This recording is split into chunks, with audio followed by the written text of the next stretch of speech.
September 1944, Eastern France. The autumn sun barely cut through the morning mist as American forces tightened their grip around a formidable German garrison. The fort before them was not just a defensive structure. It was a centuries-old testament to European military engineering, a fortress built to withstand the fiercest assaults. Inside, roughly 1,500 German soldiers stood ready, led by a major whose reputation for unwavering loyalty to his orders was as well known as the guns that lined the fortress walls. Every entrance, every corridor, every approach was protected by interlocking fields of fire. Artillery, machine guns, and armed sentries prepared for any attempt to breach their position. Patton, ever the strategist who valued precision over waste, did not rush into a frontal assault. Instead, he sent an officer under a white flag, a simple message in hand. It was both an offer and a warning. Surrender now. Avoid unnecessary bloodshed, and your men would be treated according to the Geneva Convention. The response from the German major was swift, resolute, and unmistakably proud. He refused, not with a casual denial, but with a statement of honor. If General Patton wanted this fortress, he would have to take it from the major's own body. Heroism, defiance, and the rigid codes of military duty echoed in that single declaration, and it was clear that diplomacy had reached its limit. Patton's reply was famously terse, only 4 words, but it conveyed the entirety of his approach. He would take the fortress. What followed was not a drawn-out battle, but a methodical, calculated destruction that unfolded in under 12 hours. Patton's forces struck with such precision and coordination that the fortress's defenses, seemingly impregnable on paper, crumbled systematically. And if you want to witness what happens when a commander is allowed to execute his strategy with absolute certainty, click subscribe now and see the lessons of leadership, resolve, and battlefield efficiency come alive. The German position was formidable. These were not hastily constructed defenses, but a stronghold built over centuries, incorporating high walls, strategically elevated terrain, and narrow approaches designed to funnel attackers into deadly crossfire. The fortress contained underground chambers capable of withstanding artillery bombardments and volcanic springs that supplied fresh water. On paper, holding such a fort against a determined frontal assault might have taken weeks, possibly months, and any attacker would pay dearly in casualties. But Patton recognized that leaving it intact for the Americans to bypass was not an option. This stronghold controlled a critical roadway, and ignoring it would only delay his advance. Patton's advantage lay in his philosophy of giving a clear warning before action. It was not cruelty, though he could be relentless when necessary. It was strategic efficiency. A prepared enemy, warned of the impending attack, could choose to surrender and preserve their forces. An unprepared position, however, would require costly combat and inevitably result in greater loss. This standard procedure reflected Patton's understanding that every battle was an arithmetic problem as much as it was a test of courage. He sent the warning in precise terms, a chance to surrender, to save lives, to comply with the rules of war. Anything else would result in overwhelming force. The major's response was more than a simple refusal. It was personal, rooted in honor, duty, and a code that forbade yielding. He made it clear. The only way the fortress would be taken was over his dead body. While others might see this as bravado or an opportunity for negotiation, Patton interpreted it literally and prepared to act accordingly. Once the messenger returned with the major's defiant reply, Patton's officers braced for hesitation, maybe even fury. Instead, the general's response was calm and pragmatic. The major wanted to die defending his fortress, and Patton would grant him precisely that, but efficiently and professionally. Orders were issued with meticulous care. Every avenue of supply was cut off. The fortress would receive neither water nor reinforcements. Heavy artillery was positioned strategically, not randomly, to strike the walls and critical points with maximum effect. Air support was coordinated to target command posts, artillery emplacements, and ammunition storage. Psychological operations were implemented with loudspeakers, giving the defenders every chance to consider surrender before the relentless assault began. Patton's plan was not reckless aggression. It was carefully calibrated pressure designed to achieve maximum effect in minimal time. By dawn, the fortress's defenders understood the scope of what awaited them. Artillery struck with unerring accuracy, followed by coordinated airstrikes that shattered ammunition dumps and collapsed sections of the fort's walls.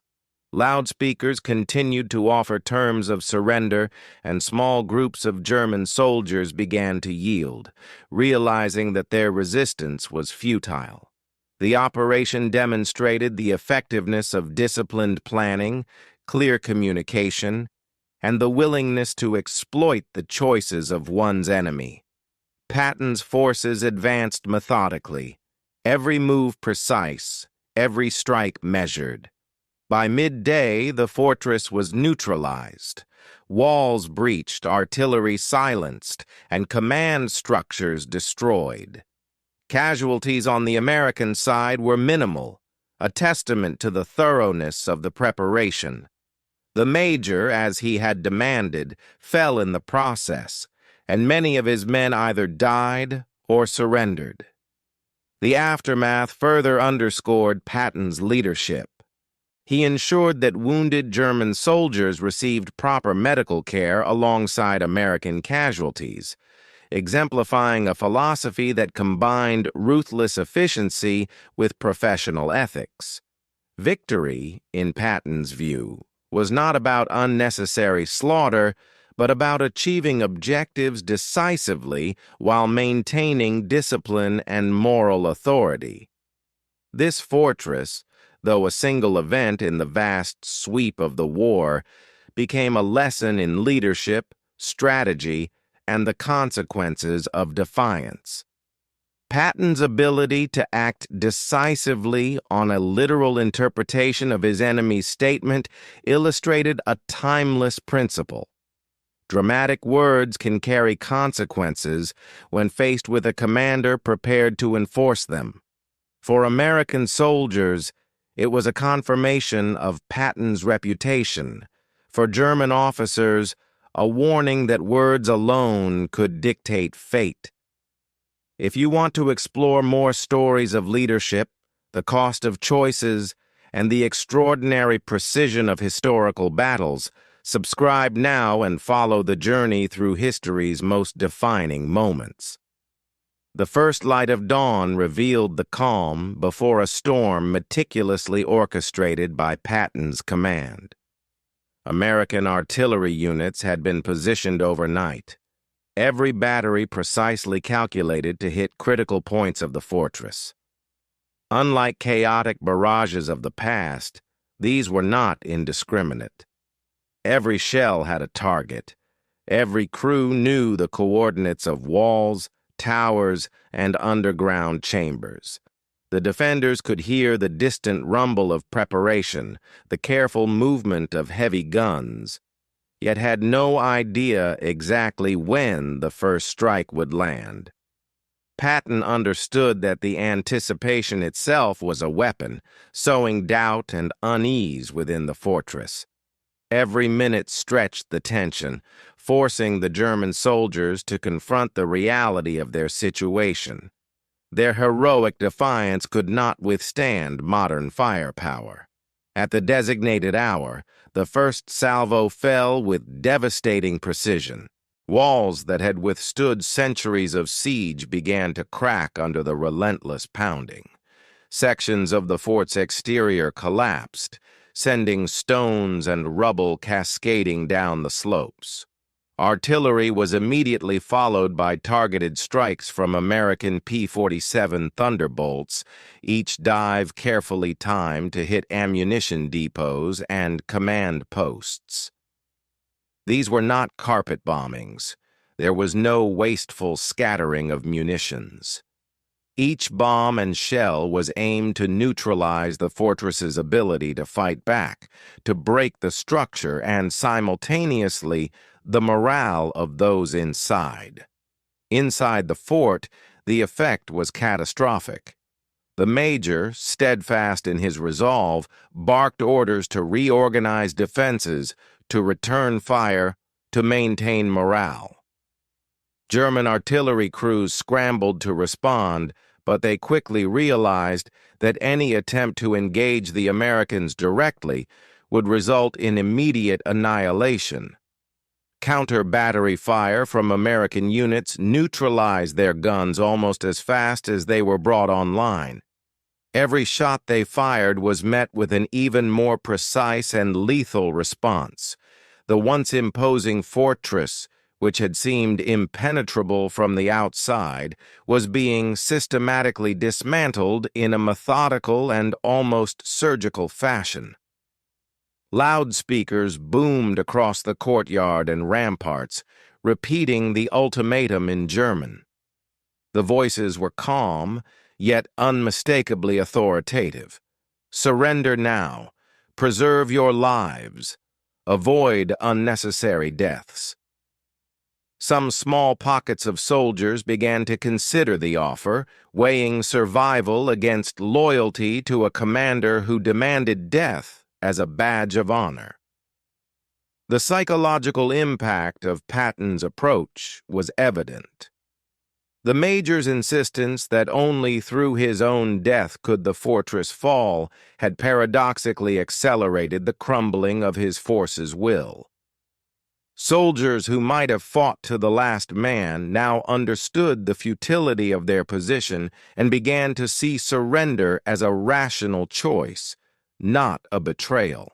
As the morning progressed, American forces increased the intensity of their assault. Artillery continued to pound the remaining walls, repeatedly hitting the same spots to exploit weaknesses created by earlier strikes. Thunderbolts made precise bombing runs, their payloads striking barracks and gun emplacements, collapsing interior fortifications and cutting off supplies. Engineers moved forward to clear debris and create breaches, paving the way for infantry and armored units. Sherman tanks rolled into position, firing directly into openings in the walls. Every step of the operation was choreographed to minimize American casualties while maximizing the destruction of the German defense.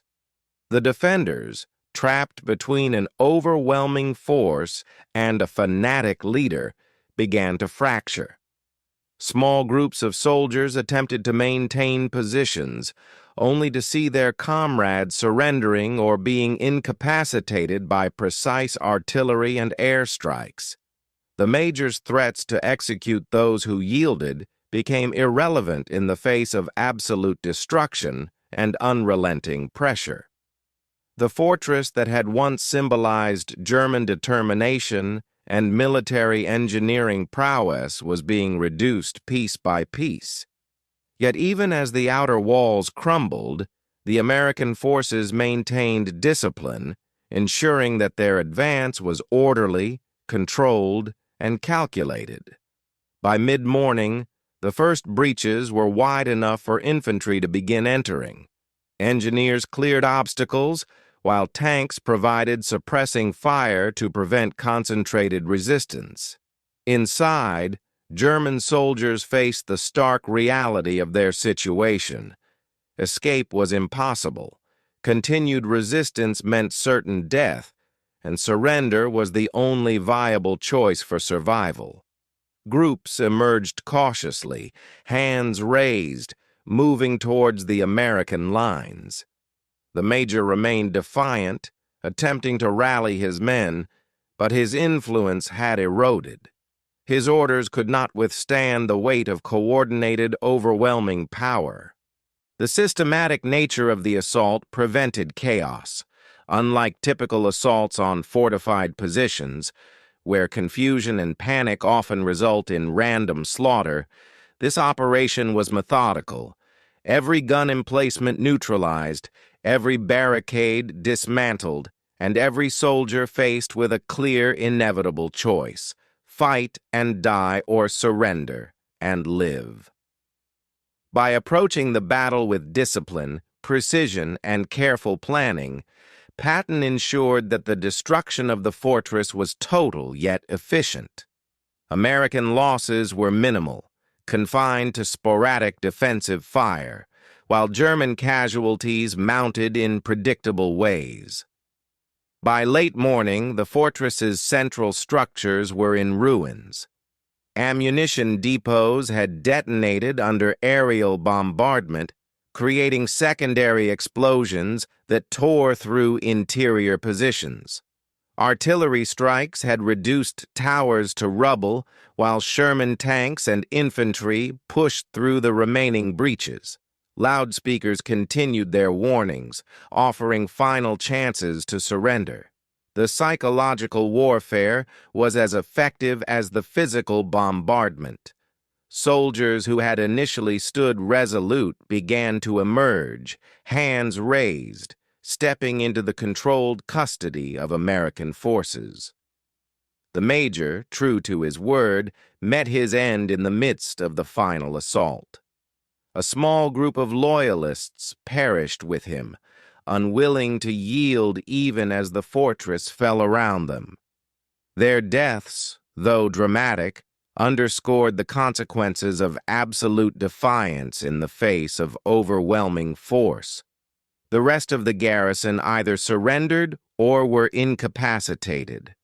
Within 12 hours, what had been an imposing defensive stronghold was neutralized, its walls shattered, its defenders scattered, and the path forward for Patton's forces secured. This operation became an enduring lesson in military efficiency and leadership. It demonstrated the power of preparation, the strategic value of psychological pressure, and the importance of precise, coordinated action. Patton's methodical approach ensured victory with minimal losses and showcased how disciplined execution can achieve results that sheer bravery alone cannot. The fall of the fortress was not just a tactical success. It was a case study in the intersection of strategy, leadership, and the consequences of human choice. As the morning wore on, the fortress no longer resembled the proud stronghold it had been at dawn. Smoke drifted through shattered corridors, dust hung thick in the air, and the once organized defensive system had been reduced to isolated pockets of resistance. American infantry moved forward with deliberate caution, not rushing, not celebrating, but advancing step by step through the breaches that artillery and air power had carved into the ancient walls. This was not a reckless charge. It was the final phase of a plan designed hours earlier, now unfolding exactly as intended. Sherman tanks positioned themselves at optimal firing distances, their guns aimed directly into exposed openings. Each shot was calculated to suppress remaining resistance rather than invite unnecessary confrontation.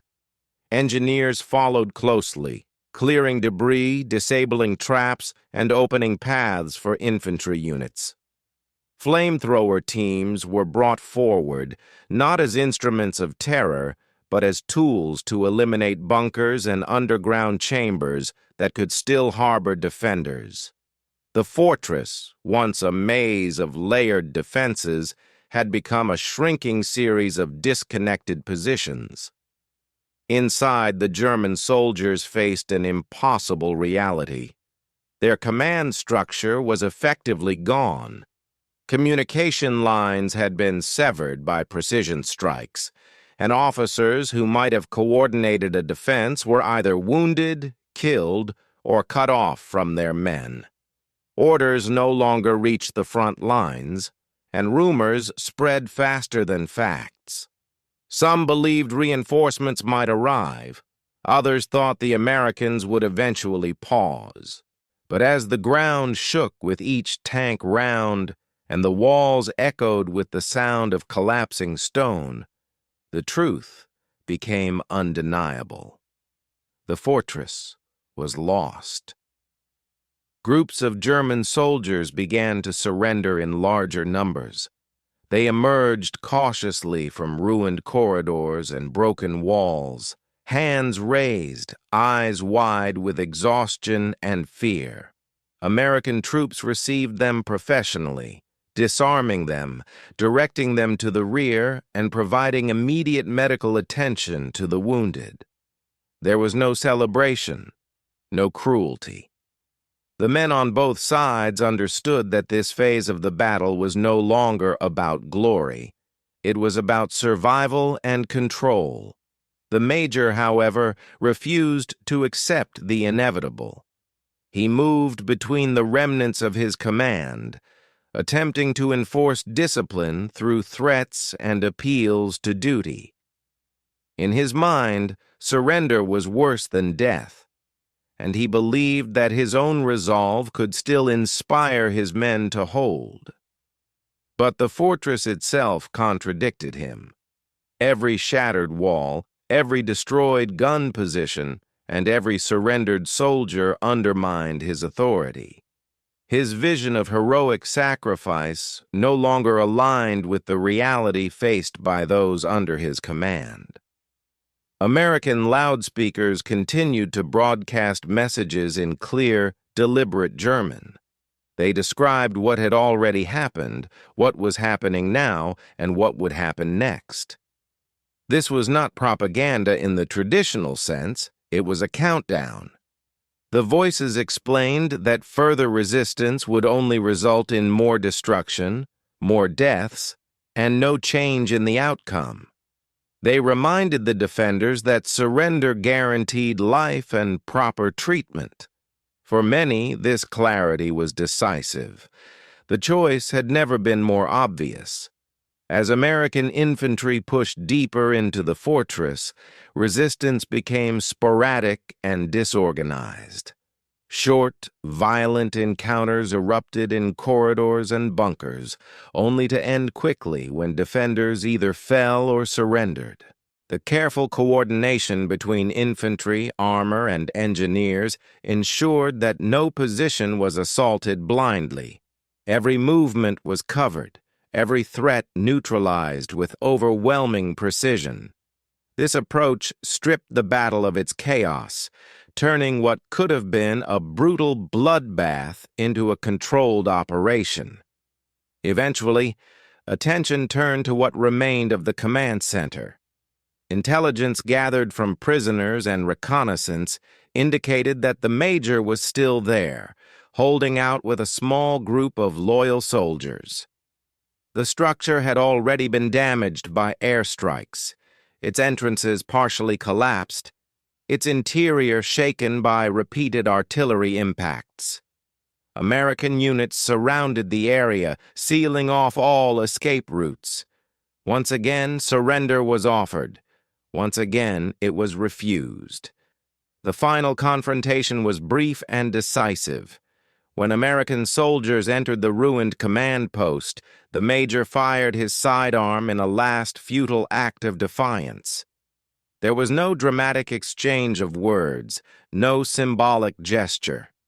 An American sergeant responded immediately, ending the threat with a single professional action. The major had insisted that death was the only acceptable outcome. In the end, he received exactly what he had demanded. With his death, any remaining resistance collapsed. Soldiers who had stayed loyal until the last moment surrendered almost immediately. They had followed orders as long as they could, but without a commander and with no hope of success, they chose to live. By midday, the fortress was fully under American control. The operation, from the first artillery shell to the final surrender, had taken less than 12 hours. The aftermath revealed the full cost of the major's decision. Hundreds of German soldiers lay dead, many more were wounded, and the rest were now prisoners of war. American casualties were remarkably light, a direct result of Patton's emphasis on preparation and overwhelming force. Intelligence officers examining the ruins found evidence that morale inside the fortress had been eroding long before the attack began. Letters from junior officers questioned the wisdom of holding the position. Records showed attempts to surrender had been punished. The major's obsession with honor had isolated his men and doomed them. Patton visited the fortress the following day. Those who accompanied him noted the absence of triumph or anger. He walked through the ruins quietly, observing the results of the operation with a detached, professional demeanor. When he encountered wounded German prisoners, he ensured they were receiving proper medical care. American medics treated enemy wounded alongside their own, a deliberate act meant to reinforce a principle Patton believed deeply. Once the fighting stopped, professionalism and humanity took precedence. This moment crystallized Patton's philosophy. He believed in using overwhelming force to end battles quickly, but he also believed in clear moral boundaries. Enemies who fought were to be destroyed. Enemies who surrendered were to be protected. There was no contradiction in this view, only clarity. By drawing such a sharp line, Patton removed ambiguity from the battlefield, replacing it with predictable consequences.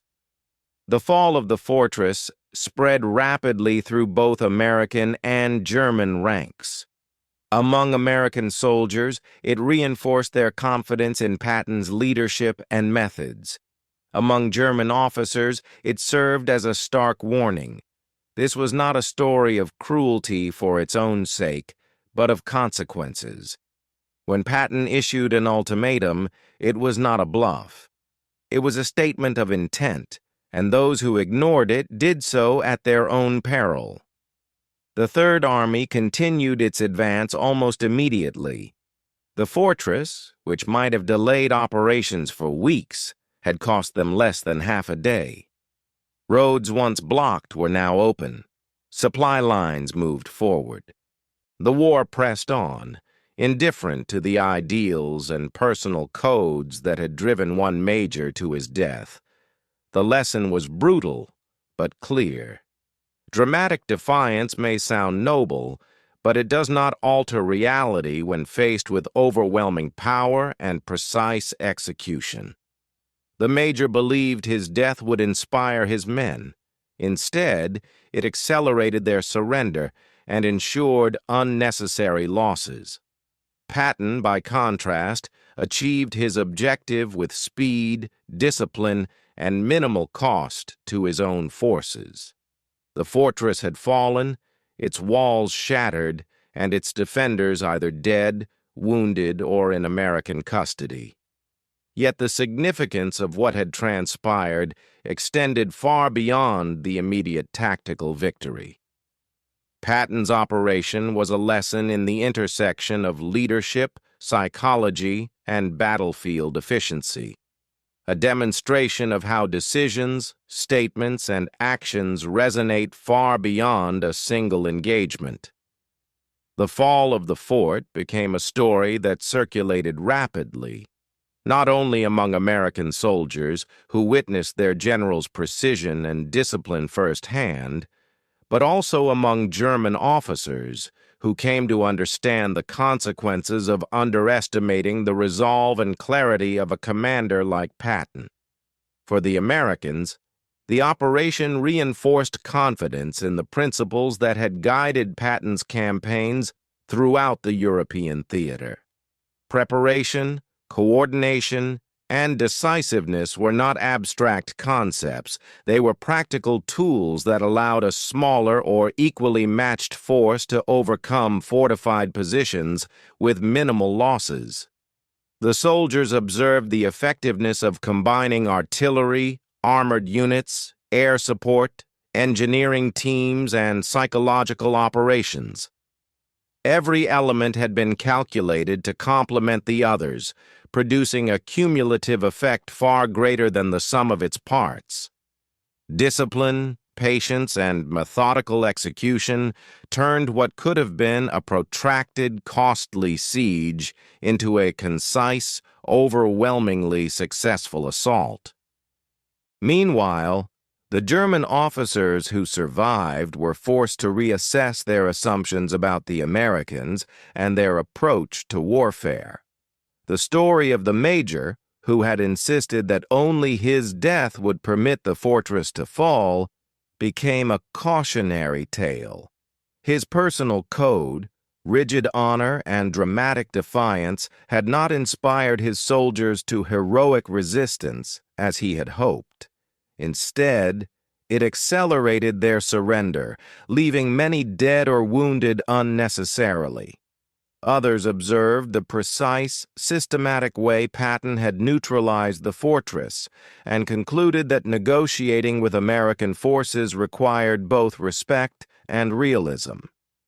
The lesson was clear. Words mattered, and a challenge to Patton could and likely would be executed exactly as stated with devastating efficiency. Patton himself exemplified a duality of ruthlessness and professionalism.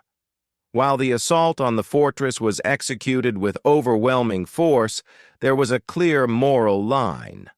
Those who surrendered were treated according to the rules of war, given medical care, and handled with a measure of respect. The wounded German prisoners were treated alongside American casualties, illustrating that discipline and humanity were not mutually exclusive in Patton's eyes. His philosophy was straightforward. Enemies who resist are defeated decisively. Enemies who yield are preserved. By drawing this line, he made the consequences of decisions predictable, reducing chaos and maximizing operational efficiency. The operation also underscored the psychological dimension of leadership. The major's insistence on his own death had inadvertently highlighted the vulnerability of rigid, uncompromising defiance in the face of overwhelming force. His soldiers, caught between loyalty to their commander and the instinct for survival, were quickly confronted with the impossibility of their position. The methodical, coordinated application of power, artillery pounding the same walls repeatedly, precision bombing of command posts and ammunition, tanks firing into breaches, and engineers clearing paths, created an environment in which choice became starkly binary: surrender or die. For modern observers, it is a reminder that heroism, when divorced from strategic calculation, can be tragically self-defeating. In the aftermath, the fortress served as a tangible demonstration of Patton's philosophy in action. The swift collapse of the German position validated the principles of preparation, coordination, and disciplined execution under pressure. For other German officers, the story was a lesson in the consequences of their own rhetoric and decisions. When faced with a commander like Patton, defiance could be literalized, and dramatic statements could lead to outcomes far more severe than anticipated.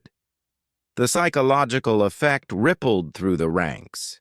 Fear, respect, and careful consideration replaced overconfidence and rash heroism. Patton's treatment of the defeated, however, ensured that his reputation was not only one of raw efficiency, but also of measured professionalism. By visiting the wounded, ensuring medical care, and treating prisoners humanely, he demonstrated a form of leadership that balanced force with ethics. This duality reinforced discipline within his own ranks, while reinforcing the credibility of his commands. American soldiers understood that their actions were guided by both strategy and principle. Enemy forces understood that defiance would be met with unyielding, precise consequence, but surrender would not be punished. In this way, Patton's operational philosophy combined deterrence, efficiency, and moral clarity into a singular, effective model. The broader implications of the fortress's fall extended to strategic planning across the Third Army. Roads were opened, supply lines secured, and forward momentum maintained. Positions that might have delayed the army for weeks were neutralized in under half a day. The speed and decisiveness of the operation demonstrated how clear objectives, precise planning, and disciplined execution could multiply the effectiveness of a single division. It also provided an instructive case study in leadership under pressure. How a commander interprets statements, enforces consequences, and ensures that both action and restraint are applied judiciously. For historians and military analysts, the operation remains a powerful example of how personal choices intersect with broader operational outcomes. The major's insistence on his own death set in motion a chain of events that led to unnecessary casualties among his men, accelerated the fortress's fall, and reinforced the reputation of a general who combined tactical brilliance with pragmatic ethics. The story highlights the interplay of psychology, strategy, and human behavior in war, a reminder that words and decisions carry weight far beyond their immediate context. Ultimately, the fall of the fortress in September 1944 was not just a tactical victory. It was a lesson in leadership, responsibility, and consequence. Patton's ability to act decisively, to interpret defiance literally, and to execute a plan with precision while simultaneously upholding professional and ethical standards provides a timeless model of command. The major died, as he had declared he would, but in doing so he inadvertently ensured the swift destruction of the position he had sought to defend. Those who witnessed the events learned that the balance between courage, strategy, and pragmatism is often the decisive factor in warfare.